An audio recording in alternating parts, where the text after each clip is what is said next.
है। हम एक इत्तेहादी हुकूमत में इससे पहले मुत्तहिदा अपोजिशन थी, उसके बाद एक इत्तेहादी हुकूमत है, लेकिन अभी तक हमारा किसी के साथ इलेक्शन अलाइंस नहीं है। इलेक्शन अलाइंस जो है वो किस जगह पे, किस तरह से और किस हद तक होता है, ये बात अभी कबल अज़ वक्त है।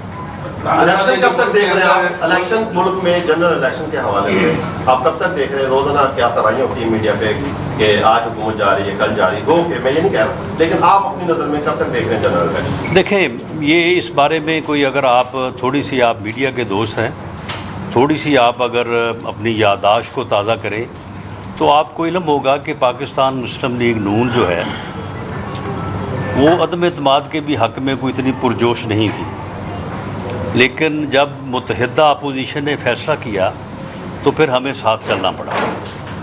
मैं ये बात भी अगर कहूँ तो ये गलत ना होगा कि हम इलेक्शन की तरफ जाना चाहते थे और हमें हमारे इत्तेहादियों ने, उनका भी एक आर्गूमेंट था, मैं ये नहीं कहता कि उन्होंने को हमें वो खींच के ले गए, उसमें भी एक दलील थी, उसमें भी एक जो है वो आर्गूमेंट था और उस आर्गूमेंट में भी एक वज़न था।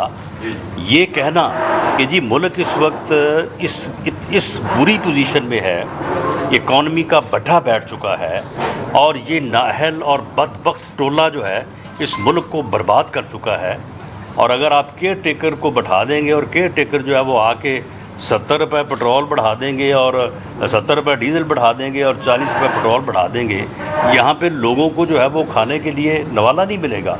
तो इसलिए आप इस तबाही को रोकें, इस तबाही को कैप करें और उसके बाद जो है वो फिर आप जो है वो इलेक्शन की तरफ चलें। लेकिन बहरहाल पाकिस्तान मुस्लिम लीग नून का ज़्यादा रुझान यही था कि हमें इलेक्शन में जो है वो जाना चाहिए, लेकिन जो ये पिछले दिनों मुत्तहिदा यानी इत्तेहादी हुकूमत की जितनी भी इकाइयाँ हैं, तमाम जमातें जो हैं वो जब बैठी हैं तो उनका ये फ़ैसला है कि हुकूमत अपनी आइनी मुद्दत जो है वो पूरी करेगी। गुज़िश्ता रोज़ जैसे शीरी मज़ारी साहिबा का ये वाक़या पेश आया गिरफ्तारी का, उसके हवाले से क्या ये मज़ीद हुकूमत जो है ये पाकिस्तान तहरीक इंसाफ की जो क़यादत है उनकी गिरफ्तारियों के लिए कोई अपना हिकमत अमली इख्तियार की? इसी में सर एक सवाल ऐड कर, देखिए शीरी मज़ारी साहबा जो है, और ऐड कर लें, उन्होंने आपका नाम दिया भावलपुर। सर ये बताएं कि शीरी मज़ारी साहबा के बारे में हमजा शहबाज शरीफ साहब ने स्टेटमेंट दी कि उन्हें छोड़ दिया जाए। आया कि कोई खातून कोई भी जुर्म करे तो उसे छोड़ दिया जाए, तो कहाँ आप इंसाफ का आवाज़ लेकर आया कि तो कहाँ इंसाफ? नहीं, देखें मामला ये है कि कानून अपना रास्ता लेगा।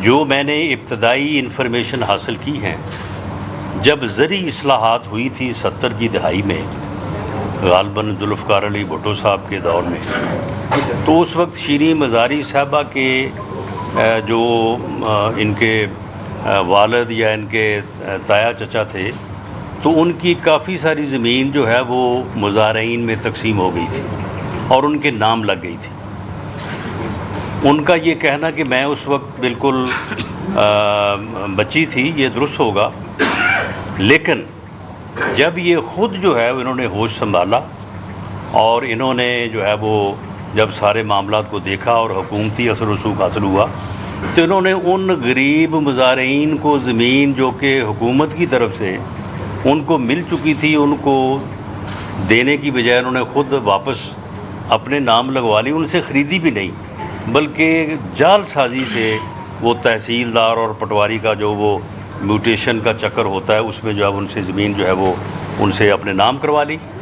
बेनिफिशरी ये हैं को तकरीबन 13-1400 एकड़ जो है वो अराज़ी है, 40,000 कनाल है। इसी तरह से जो है वो कोई 800 कनाल की एक अलहदा ट्रांजैक्शन है, वो भी फेक ट्रांजैक्शन है। लेकिन मामला ये है कि देखिए ये इंक्वायरी शुरू हुई है जब अभी हमारी गवर्नमेंट नहीं बनी थी। हमारी गवर्नमेंट के आने से पहले ये इंक्वायरी शुरू हुई, उस इंक्वायरी के नतीजे में मुकदमा दर्ज हुआ, उस मुकदमे के दर्ज होने के नतीजे में गालबन उन्होंने को अदालत से वारंट हासिल किए और उसके बाद जो है वो उन्होंने इन्हें गिरफ़्तार किया। अब देखें ये गिरफ़्तारी जो है ये इन्वेस्टिगेटिंग ऑफिसर का काम है, ये उस डिपार्टमेंट का काम है, ये हुकूमत को वज़ीर आला जो है वो लोगों को गिरफ़्तार करवाता नहीं फिरता। या वज़ीर दाखिला जो है वो हर केस में जो है वो फोकस करके नहीं बैठा होता कि जी कौन गिरफ़्तार हो रहा है, कौन गिरफ़्तार नहीं हो रहा। ये एक लीगल, वो हर केस में जो है वो फोकस करके नहीं बैठा होता कि जी कौन गिरफ़्तार हो रहा है, कौन गिरफ़्तार नहीं हो रहा। ये एक लीगल प्रोसेस है, उसमें अगर कोई कमी कुताही हुई है, इस्लामाबाद हाई कोर्ट ने उससे मुतल्लिक इंक्वायरी का हुक्म दिया है कि इसकी जुडिशल इंक्वायरी करवाई जाए। हम इंक्वायरी करवाएंगे, उसमें जो केस से मुतल्लिका हक़ाइक़ हैं वो भी वाज़े हो जाएंगे, और अगर किसी ने कोई इल्लीगल कदम उठाया है तो उसके मुतल्लिक भी जो है वो बात सामने आ जाएगी और उसके ऊपर कानून के मुताबिक एक्शन होगा। एक कर आप कर लिया जाएगा, पेट्रोल प्राइसेस बढ़ाई जाए या नहीं बढ़ाई जाए, और ये भी बयानात आए थे कि पेट्रोल प्राइस बढ़ाने से बेहतर है हुकूमत हम असम्बलियाँ तोड़ दें। तो ये 1 जून को क्या फैसला होने जा रहा है, क्या असम्बलियाँ रहेंगी या पेट्रोल की प्राइसेस में इजाफा होगा, आपको क्या लगता है? देखिए, मैं कोई इकॉनमी का एक्सपर्ट तो नहीं हूँ। जो इकॉनमी के एक्सपर्ट्स हैं, जो उनकी बहस मुबाहसा पिछले दिनों से सुनते आ रहे हैं, उससे जो एक तसर उभरता है वो ये है कि IMF के साथ जो मुआहदा किया गया वो इंतहाई नाकस और गलत मुआहदा किया गया। उसमें पाकिस्तान को जकड़ दिया गया, यानी पाकिस्तान की इकॉनमी को जो है वो कोई स्टेट बैंक के सुपुर्द कर दिया गया, कोई IMF के सुपुर्द कर दिया गया। यानी ऐसा ये नालायक टोला जो है, इसने ऐसा ये मुआहदा किया कि इस मुआहदे की वजह से आज पाकिस्तान जो है एक ऐसे पॉइंट के ऊपर खड़ा है कि अगर वो मुआहदे को छोड़ता है तो तब भी जो है वो बात नहीं बनती, आगे नहीं चलती, और अगर मुआहदे के साथ चलता है तो फिर भी जो है वो बड़ी मुश्किल है। तो इस सूरत हाल में जो मुआशी जो एक्सपर्ट्स हैं वो सारी सूरत हाल का जायज़ा ले रहे हैं। आप दुआ करें कि ये आने वाले दिनों में इसकी को बेहतर सूरत सामने आ जाए। राणा साहब 1 मिनट किधर से बस 2 बस आपको बाकायदा जो है इलाज किया कि उनको गिरफ्तार राणा सनाउल्लाह साहब और वज़ीर आज़म की हिदायत पे किया गया। और दूसरा सवाल ये है कि पिछले दिनों सारी अपोजिशन ने, PTI ने हर जगह पे रात को अदालत लगाने का वो किया। कल रात को भी 11:30 बजे अदालत लगी। इस पे आप क्या इसमें सर काश अगर PTI के लिए अदालत लगी है रात 12 बजे, तो काश हमारे लिए कभी दिन के 12 बजे अदालत लग जाए। सर इसमें बात हमारे लिए तो जो है वो दिन के 12 बजे भी जो है वो अदालत नहीं लगती रही।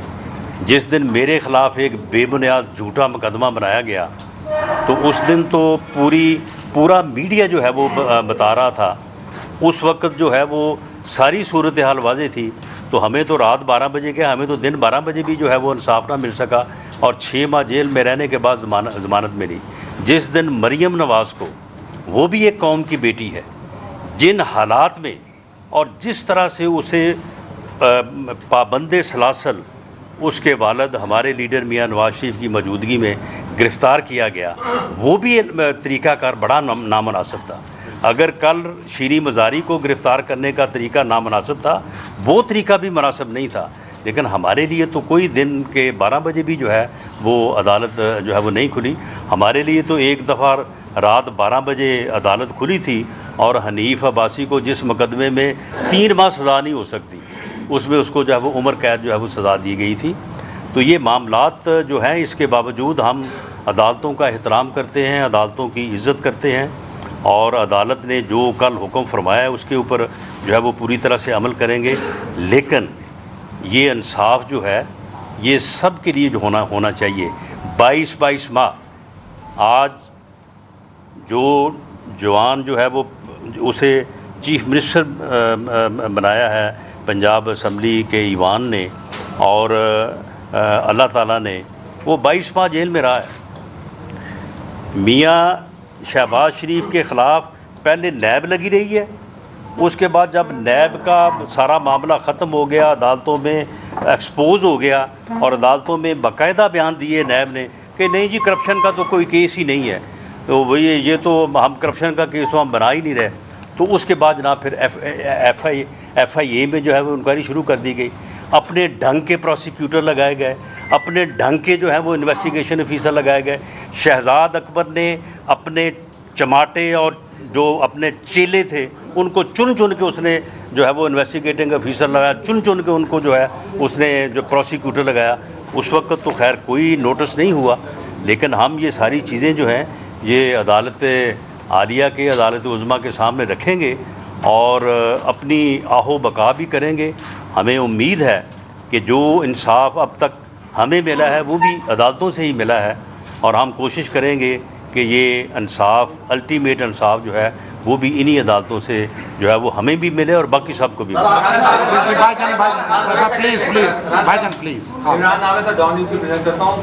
सबसे पहले तो ये बता दें कि जो लैंग्वेज इस वक्त मुख्तलिफ जलसों में इस्तेमाल की जा रही हैं एक दूसरे के खिलाफ, या किसी सियासी पार्टी का नाम लेता, इसका एंड कहाँ होने जा रहा है? और आपने भी ये अपने इस्लामाबाद की एक ये टॉपिक बताया था, इलाकों के बातों से नहीं मानते, तो इसका क्या मतलब लिया जाए? कि नहीं देखें, बात ये है कि आप इस चीज़ को एनालाइज करें, मीडिया इस चीज़ को एनालाइज करे। देखें, अगर एक आदमी जो है वो आपको आके थप्पड़ मारता है और आप भी जवाब में जो है वो उसे थप्पड़ रसीद करते हैं, आप दोनों में फ़र्क है। इस चीज़ को आप एक जैसा नहीं कर सकते। कोई मुझे गाली दे और उसके जवाब में मैं कोई बात करूं, तो ये दोनों चीज़ें जो हैं ये मुख्तलिफ हैं। गो ये बात मैं इसकी तईद नहीं करता, ना थप्पड़ रसीद करने की, ना जवाब में गाली देने की, लेकिन बहरहाल ये ज़िम्मेदारी के लिहाज से दोनों में फ़र्क है। मैं समझता हूँ कि मीडिया को, मुआशरे को, पढ़े लिखे तबके को, सबको जो है वो इसमें जो है वो फ़र्क जो है वो लाना चाहिए। मामला ये है कि इस शख्स ने वाहयाती को, बेशर्मी को और बेगैरती को जो है वो इसने अरूज दिया है।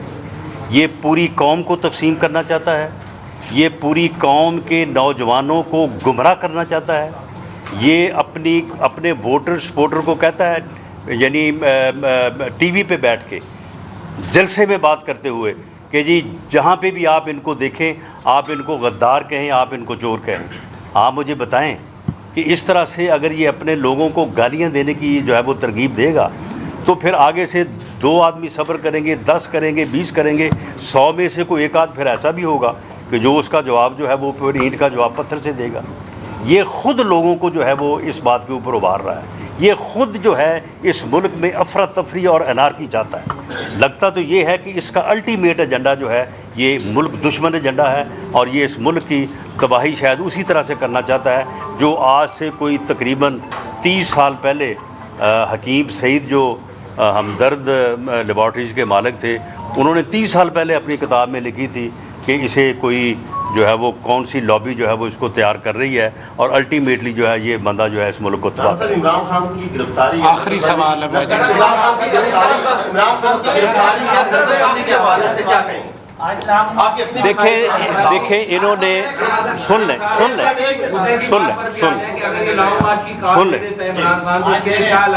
देखें, मामला ये है कि लॉन्ग मार्च की कॉल वो आज देने जा रहे हैं, 2 दिन या 4 दिन की देंगे वो।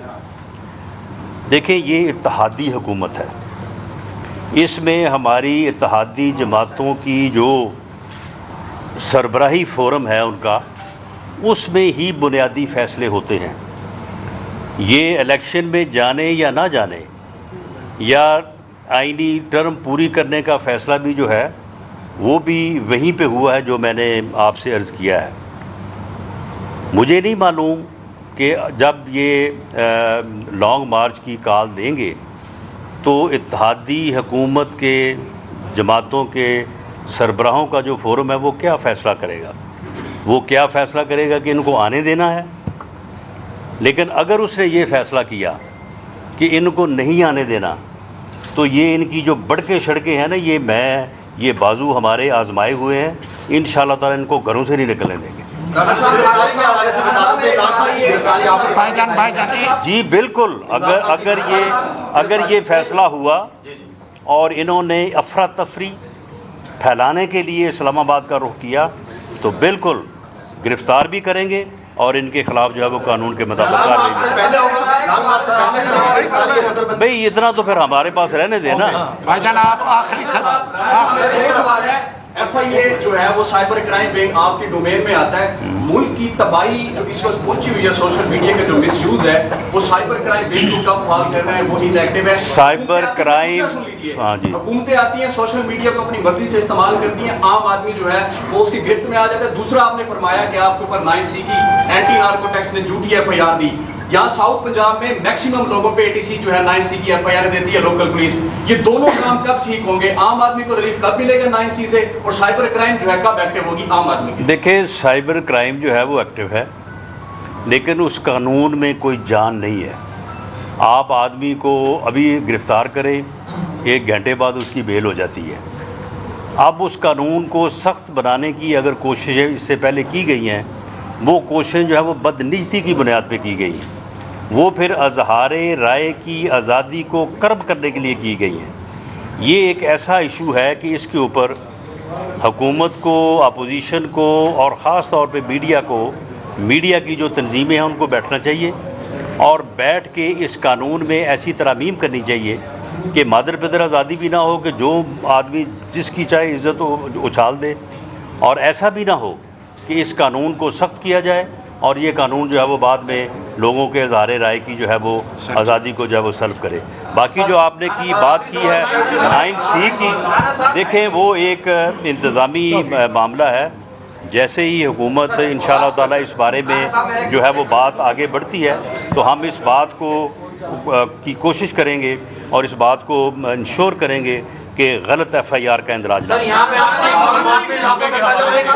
सर भावलपुर सूबे के हवाले से आप क्या कहते हैं? जी, और भावलपुर सूबे के हवाले से आप क्या कहते हैं? दूसरा सर, जनूबी पंजाब सेक्रेटरीट भावलपुर में भी बना दिया गया था, मुल्तान में भी बना दिया गया था, जो भावलपुर के अवाम को लॉलीपॉप दिया गया। मुस्लिम लीग नून का जो है वो इसके हवाले देखें इसमें देखें मुकम्मल हो रहा है। जी जवाब दीजिएगा सर। जी। सर अभी आप शीरी मदारी को बच्ची कह रहे थे सर, उनकी डेट ऑफ बर्थ 1951 है, तो वो जब इस्लाहात आई थी वो 20 साल की थी, तो 20 साल की पाकिस्तान में बच्ची नहीं होती, आपके बागल होते हैं नहीं, उन्होंने ये तस्लीम कर लिया कि उनकी 70 साल उम्र है। आपके पास रिकॉर्ड है? हाँ जी, आपके पास रिकॉर्ड है पार्लियामेंट का, उसमें देखिए वो भाई रिकॉर्ड कुछ भी हो, किसी गवर्नरशिप का देखें चले